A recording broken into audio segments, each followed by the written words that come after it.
what the Chinese communists are doing is trying to eliminate a whole people. The U.S. government, in the last full day of the Trump presidency, determined that the People's Republic of China, under control of the Chinese Communist Party, is committing genocide against the Uyghur people. And for forced abortions to be done on the basis of trying to eliminate a particular ethnic group or racial group is so beyond the pale. The Chinese regime is persecuting religious believers in Xinjiang and other parts of China, from Tibetan Buddhists to Falun Gong practitioners to Christians. So churches are being told to take down artistic renderings of Jesus, for example, and to replace them with photos of President Xi.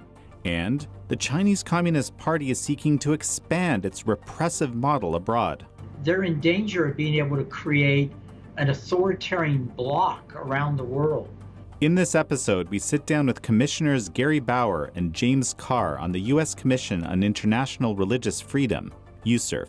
This is American Thought Leaders, and I'm Jan Jekielek.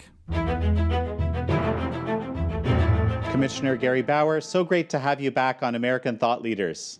Always great to be with you. Commissioner Bauer, it's been almost 2 years since we spoke last. We're kind of at a historic moment, at least to my eye right now.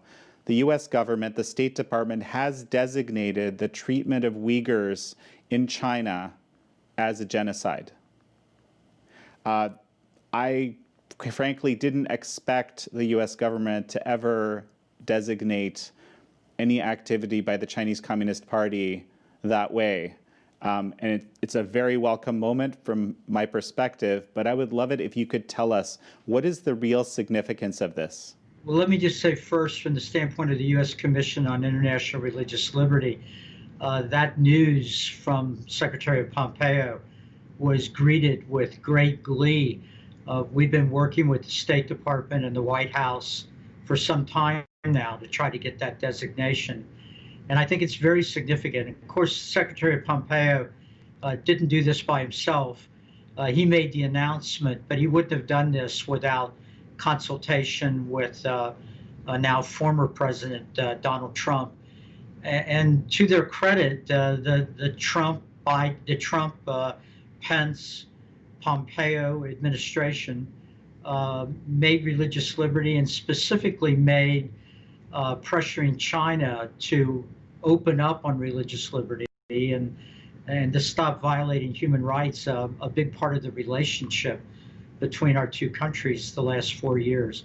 So this really was a breakthrough. We were very excited that it happened.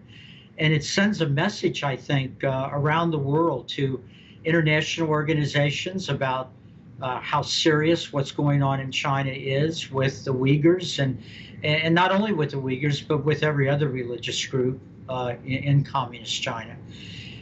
I hope it also sends a signal, if I may say so, to those here in the United States that continue to deceive themselves, who continue to believe that you can do business with China and it can be to your benefit, that doing business with China may end up changing China, when I think, as we've seen time and time again, doing business with China changes us. And I'm talking here not only about American business, which is the obvious thing, corporations that want to fatten their bottom lines by setting up factories in China and not looking too closely about whether the employees in those factories are actually real employees or whether they're people that we would call in this country slave labor. But I would also point to American universities, they continue to form partnerships with communist China. And I think what they end up doing is ultimately losing any credibility those universities have as being places that respect human rights and human dignity. So what Secretary Pompeo did in these closing days of this administration that just ended was incredibly important, and I think they'll go down in history for being that one of the things they did in the last few days they had in office. So this is, super interesting, a little bit more into the weeds here, of course, the Genocide Convention came about as a result of the Holocaust, with the idea, never again, this should never happen again. Unfortunately, we've seen genocides by that definition multiple times since 1948 in all sorts of contexts. So what is it that makes, why is the genocide, say, versus the crimes against humanity, which I guess is the next level underneath that designation, so significant? Well, essentially, the genocide designation means that the facts to our government indicates that what the Chinese communists are doing is trying to eliminate a whole people. In this case, Chinese Uyghur Muslims, to literally wipe them off the face of the earth. Now, the Chinese are being a little bit more nuanced about it than the first example that we had in the horrible event of the Holocaust, which led to a world war and even millions more people being destroyed. But I don't think there can be any doubt by any reasonable observer that what the Chinese communists are doing is so restricting the Uyghur people and intentionally setting out to take their birth rate down to zero, using all sorts of tactics that I think in a good bit of America, we still have a hard time believing that, in 2021, a country would still be capable of. But what the Secretary of State and the President have done here is say, yes, that is exactly what they're doing. It makes it very hard for any decent person, any real organization in the world that wants respect, any country in the world that claims to stand for human dignity. It makes it very hard for them to look the other way and to go into denial about what's happening once a country like the United States has made this sort of designation. So it's really a very important moment in exposing communist China, I believe. You're just reminding me one of these, methods of reducing the birth rate, which of course means, negative population growth and so forth, was through this forced sterilization. And then there was this bizarre tweet from no less than the Chinese embassy in the USA talking about basically kind of celebrating that and in the name of some kind of women's rights. It was one of the most bizarre things. I had to check 3 times, basically to believe that they would actually publish this from their official government, mission account. And I think it stayed on Twitter for like 3 days before someone thought, okay, advocating genocide, maybe that crosses the line. Well, Twitter's too busy censoring American political figures, I guess, than to be on top of censoring the things that go out from people like this ambassador that you're talking about. Yeah, that was a bizarre moment because it appeared that he actually thought this would be an argument that he could make that would appeal to some sort of sensibility in the West and in the United States and Western Europe and so forth. And I don't know what exactly he was appealing to, other than I suppose this growing view over the years that women have been liberated from being, constantly held down by having to raise children. But to make that kind of an argument when you're sterilizing women against their wills in prison camps, either the Chinese communists think we are really stupid, or they are a lot more stupid than we think they are. That doesn't pass the straight face test, and fortunately, it fell flat on its face. But I couldn't help but smile a little, because generally, in the world of diplomacy, you pick people that have a little nuance, that are able to make arguments in a way that draws people to your cause. This gentleman, and I use the word sarcastically, this ambassador ought to lose his job if he thought that you can make a case for the forcible sterilization of women. And it's still baffling to me, but in a sense, knowing what we know about the Chinese Communist Party, perhaps not as baffling as it might be, as it might be good for it to be. Gary, tell me how exactly, what are sort of the elements in this specific case of the Uyghur people that bring together this argument for genocide? Well, there's been the mass movement of Uyghur Muslims out of their homes. Uh, Before that even happened, there was a level of surveillance down to the kind of detail that, again, I think most Americans would be astonished by. Um, the Chinese communists have organized a surveillance state that really is, and it's a worn out phrase, but there's no better way to describe it than Orwellian. Uh, in many Chinese communist cities, it's organized down to the block level. So your neighbor may be spying on you, but even when your neighbor's not spying on you, there are now hundreds of millions of surveillance cameras employing artificial intelligence all over communist China. And they can pick up things as simple as are you talking to your neighbors as much as you used to? Because if you're not talking to them as much as you used to, maybe you're up to no good. If you used to leave your house by the front door, are you now more frequently leaving your house by the back door? Which could be evidence that you're trying to hide your movements. So there's all this surveillance going on. And then there's monitoring of the Uyghur children in school, where you have communist Chinese teachers asking those children probing questions about what their parents or grandparents may be up to in the house. What are they teaching you? Are they telling you that your religion is more important than the nation of China, or more important than Chinese communism? Then we began to see the forcible relocation of whole Uyghur families, or the taking of Uyghur men, particularly, out of the household. We even have reports that members of the Chinese Communist Party have been put into Uyghur households to spy on the families. Again, unimaginable in the 21st century.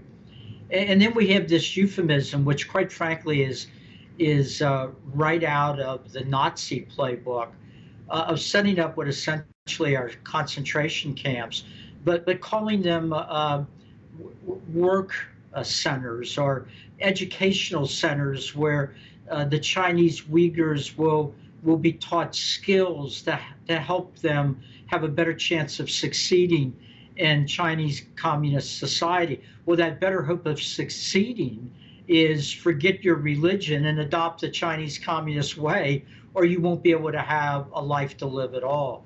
So it's all of those things, things that I would hope any American community would bristle against. But it's happening on a scale that's unimaginable, and it really, it really is the modern day equivalent of what we saw happen in Germany in the 1930s, and then spread with Nazism as it conquered a good bit of Europe. Well, it's very interesting. I've always avoided having a Holocaust survivor in my family on my wife's side. I've always avoided that connection because, it was such an extreme case. But lately, I've just been thinking, this regime in so many ways mirrors things that even I learned about in a film I produced, as learning, deeper about what happened during the Holocaust, about my father-in-law. It's an amazing connection, and even Jewish leaders in the UK, I've learned, have taken the step of basically saying it's reasonable, like you said, to make this comparison to Nazi Germany and the Holocaust, and hence earning. So a couple of things I think we covered. There's this forced sterilization to reduce the population. There were some other methods they're using to kind of basically prevent Uyghur births. Right. I'm not sure I know all the details, but I know they are regularly checking whether Uyghur women are pregnant or not, and there are reports, and there have been in the past of forced abortions. Um, Look, in America we have a big debate about pro-life, pro-choice, and so forth. I don't think anybody in the United States, no matter where they are on that debate, would ever be in favor of forced abortions. That's something that one can only imagine in what increasingly is a totalitarian society.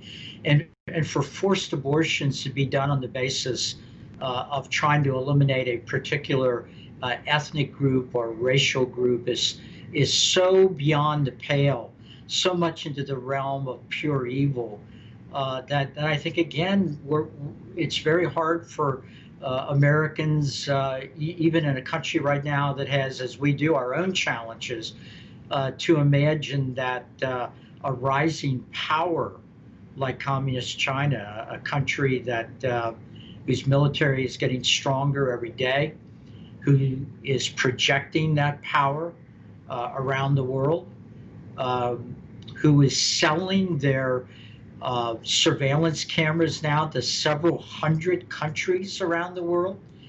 Uh, that ought to be disturbing to, again, anybody that believes in the innate human dignity, value, and worth of every human being. It's truly remarkable. The part that is also connects this whole thing to me to Germany in the 30s and 40s is the business that's being done by companies all over the world, multinationals and so forth in China. And you even have, the EU ready to sign a trade deal amidst all of these realities.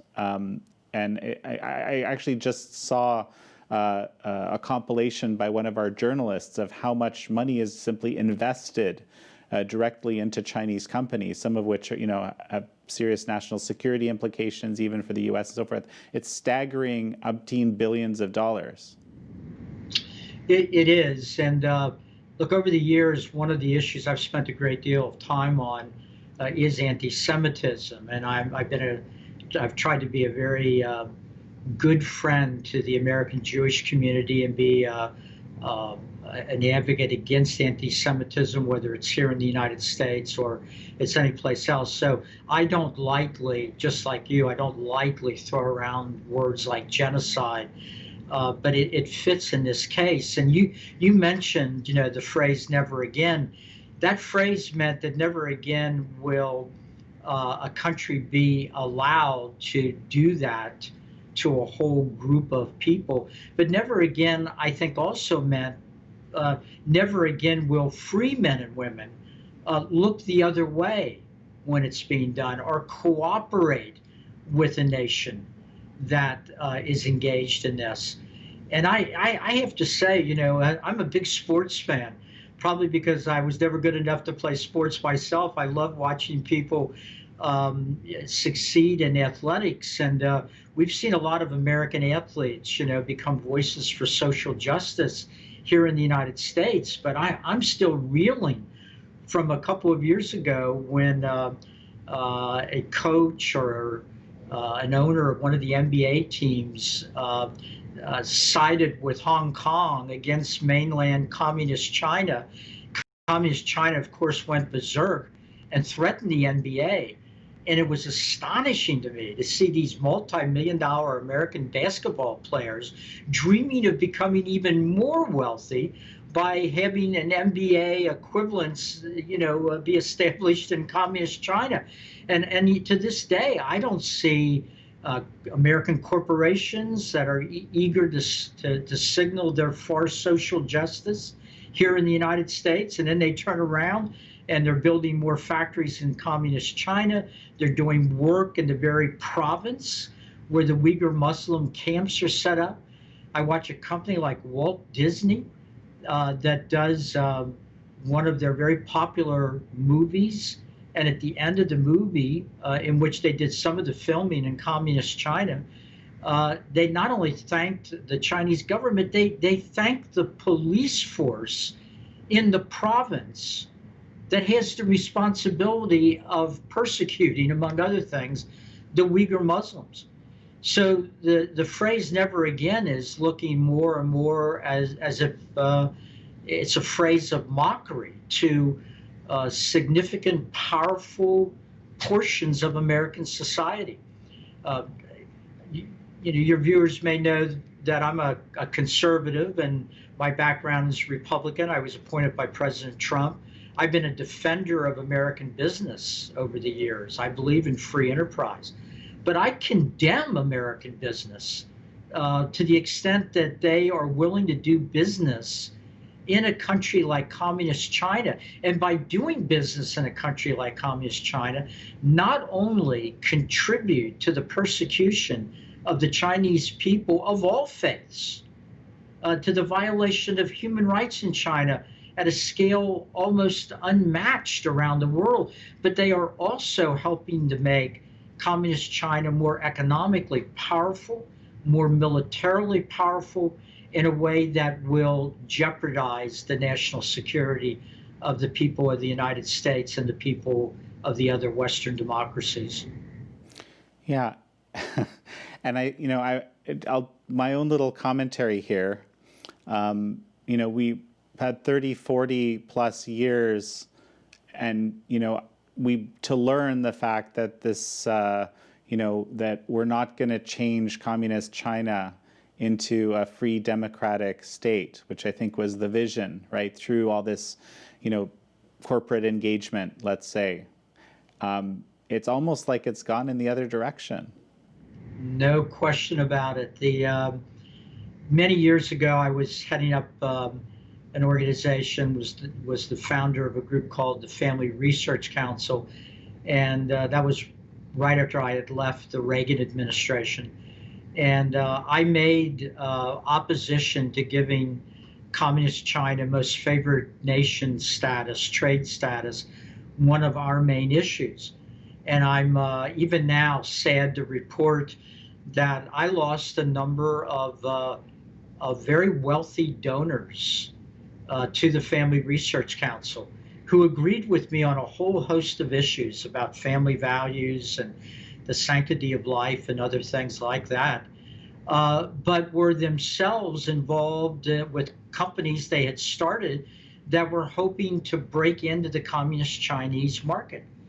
And they made it very clear to me they wanted me to drop that issue, and I would not drop it. And so they ceased to be donors to the Family Research Council.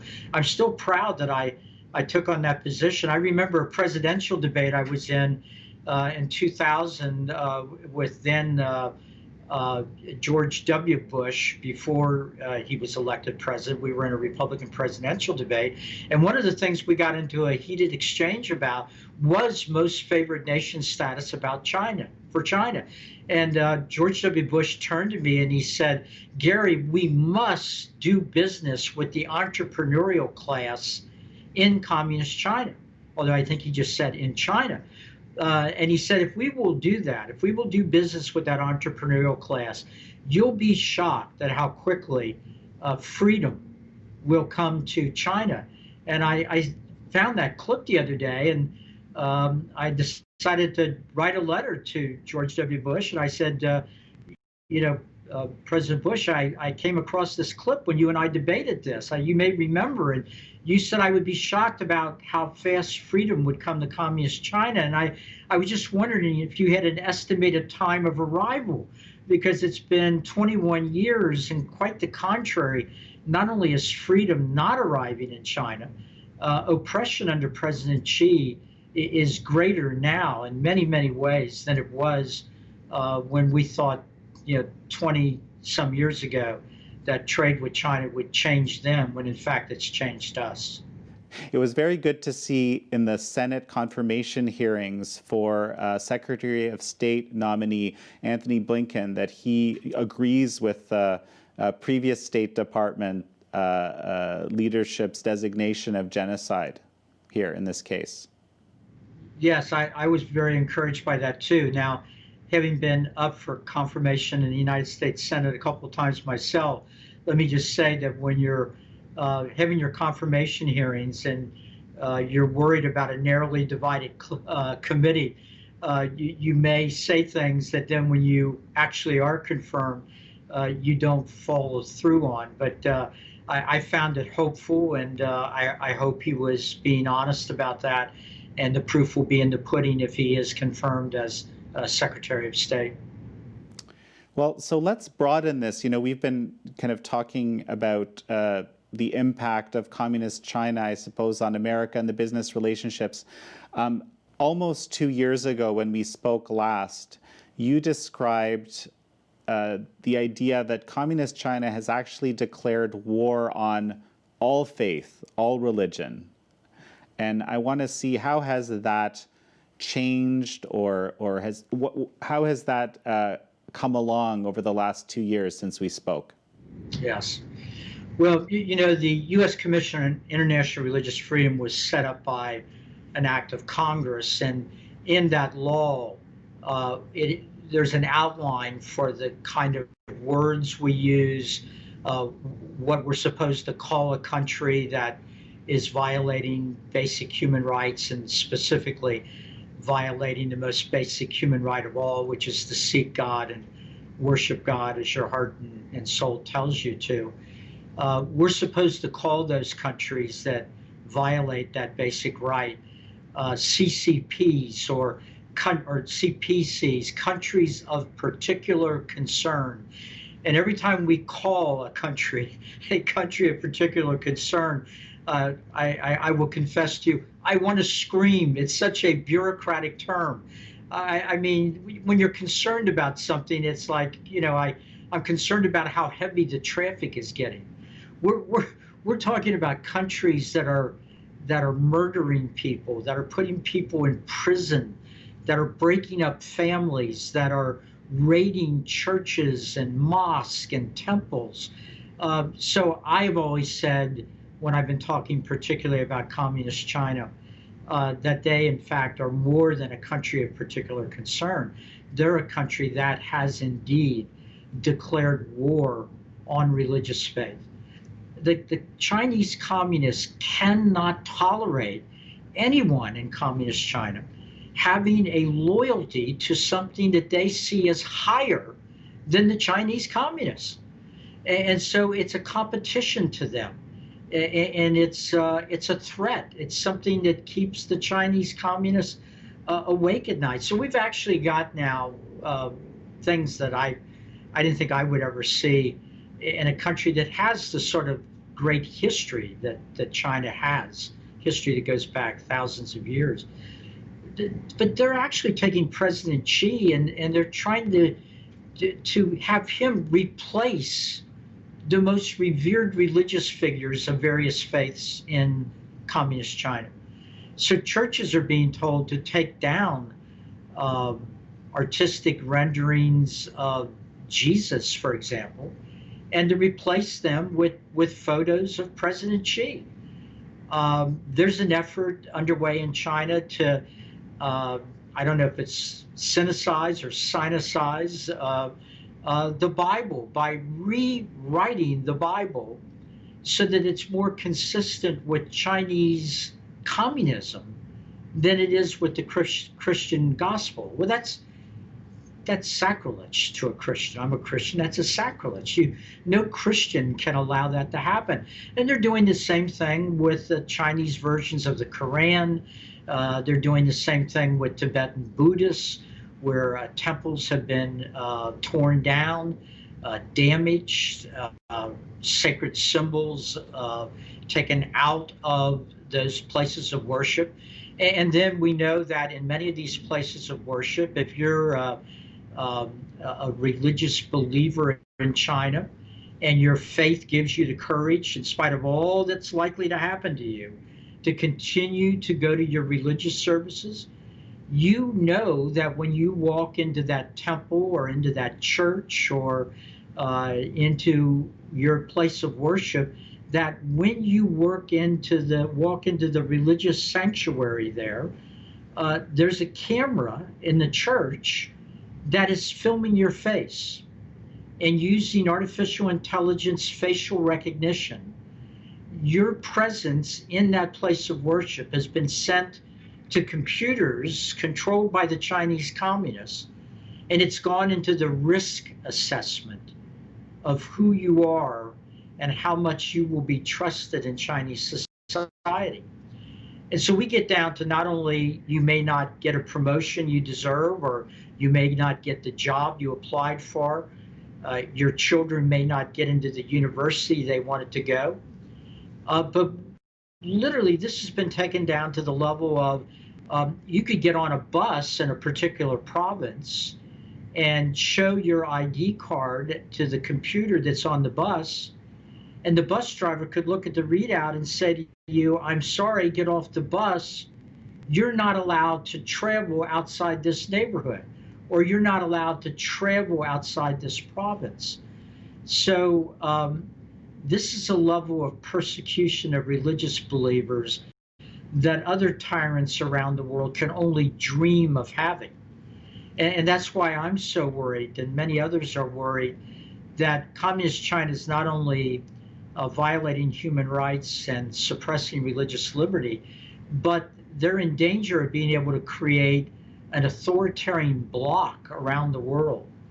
A group of countries depending on Chinese technology, Chinese financial assistance, perhaps Chinese military help, and that bloc, that authoritarian bloc of dictators, despots, and countries like Communist China, I think very much could become a major rival to the Western democracies, setting themselves up as an example to other dictators of how you can have economic growth, perhaps.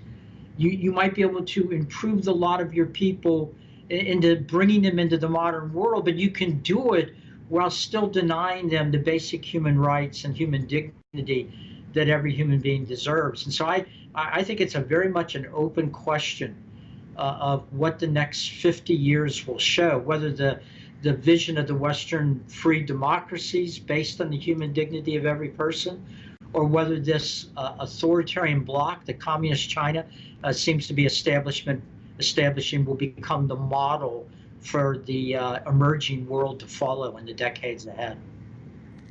You know, and this is frankly particularly disturbing. I hadn't made the connection before because we're talking about, you know, genocide, you know, official designation of genocide.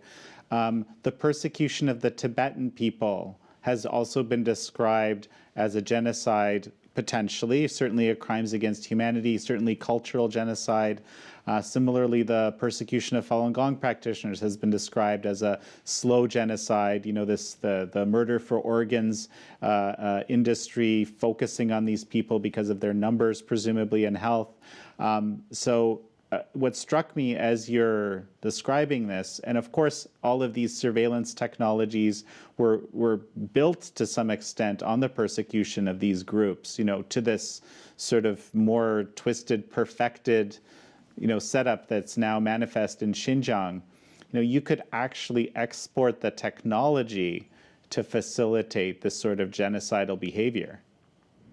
That's exactly right, and I think what that is it's already underway. I don't think we fully understand the extent of it. There have been a couple of articles I've seen in surprising places worried about this possibility. We've also seen how the Chinese Communist government is becoming more and more active in international bodies that are involved with human rights and religious liberty issues. And they're trying to use their power and influence and their money to change the definition of what human rights and religious liberty is in those international bodies. So this is a many-front war that we're in, and in order to win it, it's not going to happen with one administration. I think the Trump-Pence administration made tremendous progress in moving the country away from thinking about Communist China only as a trading partner and seeing it for what it is, more than a competitor, but I would argue an adversary of the United States. I'm hoping that the Biden-Harris administration will continue on the path that President Trump and Vice President Pence laid out. But even if they do, it's going to take the administration after them and the administration after them. This is a hole that we've gotten ourselves in over the last 30 or 40 years, and it's going to take several decades to get out of it. And meantime, with every passing day, communist China, with all of its oppression, is more of a threat to its neighbors, more of a threat to our interests around the world, and it's becoming more and more open about its intentions to right what they see wrongs as wrongs that were done to the Chinese people in the past. You know, it's difficult to seem terribly hopeful here, especially looking at, how quickly this reality in Xinjiang for the Uyghur people has expanded into its current genocidal state, to see how quickly the freedoms in Hong Kong were crushed, where the rule of law went from existing to not existing. I mean, is it in less than a year, as far as I can tell? So, Commissioner Bauer, we're going to finish up in a little bit, but we also have a quick moment to speak with a relatively newer commissioner compared to you, Commissioner Jim Carr. And I'm wondering, and I understand you're friends, perhaps you could just kind of introduce him for us. Yes, well, Commissioner Carr is really a wonderful colleague and a great guy. When you get a new commissioner, no matter who appoints them, you're always looking to see whether that commissioner is going to be an ally on some of the things that you as a commissioner care about. And I knew very, very soon that Commissioner Carr cares deeply about what's going on in communist China and the challenge that presents to the United States and what's happening to Christians in communist China, as well as members of other religious faiths. USCIRF tends to be, in fact, we are a bipartisan group. I think 5 of our commissioners have been appointed by Republicans, 4 by Democrats. Over the next 4 years, that balance will change, but we have seldom been divided about anything on the basis of ideology or Republican commissioners versus Democrat commissioners. And both Commissioner Carr and then another relatively new commissioner, Nuri Turkel, who himself is a Uyghur Muslim and appointed by Democrats in the Congress, we have formed a very strong bloc on USCIRF, trying to make sure that we keep focus on what all of us believe is the greatest threat to religious liberty the world is facing, and that's communist China. Commissioner James Carr, really good to have you on American Thought Leaders. Thank you, Jan. Good to be with you. So, Commissioner Carr, you are one of the 3 newest commissioners on the U.S. Commission on International Religious Freedom. Tell me a bit about why you are doing this role. What does it mean to you? Well, listen, I'm a person of deep faith, and I have thought, not just because of my Christian faith, but people of all faiths should have the freedom to worship around the world. And I became familiar with this organization about 1.5 years or 2 years ago, and I was honored when I was nominated for this position by Kevin McCarthy of California. And upon nomination, I accepted immediately. I just thought it would be a wonderful assignment. And I must tell you, I have a full-time job running a small company, but this is my second job. It's a big work. Well, and so tell me a little bit about what you've been able to do, and that'll give us a bit of a picture of what USCIRF does. Yeah. Well, the commission is made up of 9 individuals, as you know, 3 appointed by the president, 3 by the Senate, and 3 by the House. And the president the president's party has 5 of the members, and the other party has 4. We served as a team, and it's incredible. You could go to one of these meetings, John, and you would not be able to tell who appointed who. It's these people work so well together, and it's just a delight to work with them. We monitor the countries of the world, and there are about, I think, exactly numbered 29 countries where there's a problem with religious freedom. And our organization monitors those 29 countries right now. So you yourself adopted a prisoner of conscience this last year, and which actually met with a positive result. Tell me about that system and tell me about what happened. Each of the commissioners adopts 3 or 4 people, prisoners around the world who are in prison because of their faith. And one of the gentlemen that I adopted was a gentleman named Pastor A. Dow from Vietnam.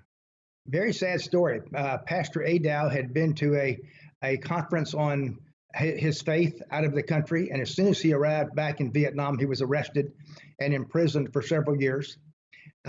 His prison term was several years, and I adopted him and got to know his family and got to know many of his fellow citizens in Vietnam. As a matter of fact, a few weeks ago, I spoke to several thousand people put together by Boat People SOS in Vietnam. And shortly after that, we were thrilled that he was released and is now free to be involved in his ministry. He's from the northern region of Vietnam, kind of the mountain area. And in that country, Jan, there are many people in the rural part of the country who are picked up and imprisoned. And we're thrilled that he's the first person that I've had at least released in of my prisoners of conscience. How is USCIRF perceived internationally? Like, why does the work of this organization impact, for example, the government of Vietnam to make a decision like this? How does that work? Well, in my short tenure on the commission, I would say this to you. There, as I mentioned a moment ago, there are 29 countries which we monitor, 15 the worst of the worst, and then 14 others that are bad but not the worst. And these countries do not want to be on USCIRF's list. Even during my time with the organization, we have met with several ambassadors to the U.S., and it's very clear they do not want to be on the list. And many of them want to find out how they can get off. And of course, I think our work is successful when a country moves off the list and becomes a country that treats religious people with freedom. So, okay, that's super interesting. Now, so tell me a bit about why. I mean, this is probably the best way I can put it. You know, in the United States itself, religious freedom, of course, is a central tenet in the First Amendment and so forth. Why is it so important to have a structure that is promoting religious freedom internationally? And this is from your perspective, obviously. Well, it goes back to 1948, when the United Nations voted to give basically a Bill of Rights, if you will, to every citizen of the world. And one of those rights was the right to worship freely. And then in 1998, the International Religious Freedom Act, IRFA, was put into practice in our country, and USCIRF was founded. And I just think it's critical that people around the world, and I don't know if you saw the release just in the last day or two from Open Doors International out of, I believe it's the Netherlands. 340 million Christians were persecuted last year, an amazing number. And I think the report said 15 Christians are killed every day because of their faith. 14 churches are damaged, and people are kidnapped and raped. It's a horrible situation, not just with Christians. There have been more Muslims killed by other Muslims than any other group. Muslims are killing Muslims, and you have the divisions in Islam that's causing terrific problems in countries around the world. And as a Christian yourself, why is the guarantee of religious freedoms for other faiths so important to you? Well, how can I ask for that freedom for my people if we don't give it to everybody? And so I'm a deeply committed Christian, and I want people of all faiths to have that freedom. And then I can require people then give my fellow Christian believers that freedom. And so it's very important to me that, treat others as you would have them treat you, kind of the golden rule. So Commissioner Carr gave us some ideas just now about what USCIRF is actually all about and what he hopes to accomplish in his tenure. Yours is coming to a close, I believe, in May. What are you hoping to see happen or working to see happen before then, and what are your hopes for the future for this group?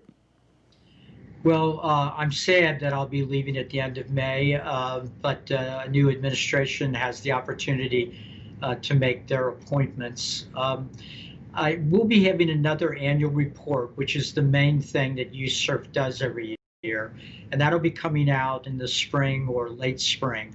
And I want to be sure in that report that we emphasize as strongly as we can what's going on in communist China. I've urged my fellow commissioners, and they've agreed to do this, that we not only do the regular country report on communist China, but that we do an addendum, an additional report on this subject that we talked about before you talked to Commissioner Carr, this question or this potential or possibility of communist China becoming a leader of an authoritarian bloc that's dedicated with destroying religious liberty everywhere its reach grows. And the commission has agreed to do that. It really wasn't much of an argument. I don't want to go into a lot of detail because we haven't come out with that annual report yet. But all the commissioners see this point and they want to address it. And I think it's another sign of the seriousness with which we take this issue. In addition to that, even though my tenure on the commission ends at the end of May, I was working on these issues long before I was a commissioner. I've been a critic of communist China probably for 4 decades. And in some ways, I'll be even more liberated after my time on the commission, because being a commissioner, you got to be a little careful about what phrases you use and so forth. I've actually been thinking about sometime in the early summer, maybe doing a major speech here in Washington at the National Press Club or someplace else, in which I make the case that the greatest threat that the Western democracies face in the years ahead is in fact the threat of a rising communist China, and basically trying through that speech and other activities to alert the American people to the things that have to be done in the years ahead. Well, Commissioner Gary Bauer, such a pleasure to have you on, and wishing you Godspeed. My pleasure to be with you.